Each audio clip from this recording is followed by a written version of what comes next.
If you have this model A2-2015m VFDs, it's one of the Chinese type VFDs for a 1.5 kilowatt spindle.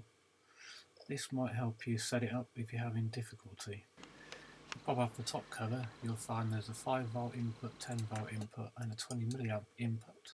These adjust the speed of your spindle, and for DDCS you do want the 10V input, but for other breakout boards they could be 5V, they could be 20mA, so you'd have to check on your board to see which one you need.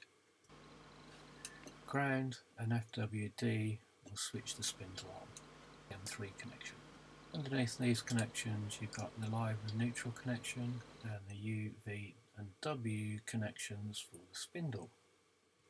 And you also notice it's missing an important part, which is the earth, and I do recommend putting one of those in.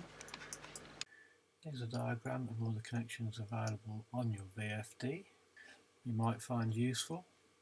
To access the settings, press the setting button once and then use the up and down arrow keys to change the numbers, and use the jog button keys to move to the next number or the previous number. And once you've done this, press the set key to move on to the next one. Program 1 is just to show the display, whether it displays the speed of the spindle or the hertz of the spindle, so not really critical. Program 2 you want set at 400 Hz. Program 3 use option 4 for external control, or if you're using a different breakout board you might want to select one of the other options that are more suitable for your breakout board. Program 4 select option 2 for external control. Program 5 I've selected option 1. Program 6 I selected option 2.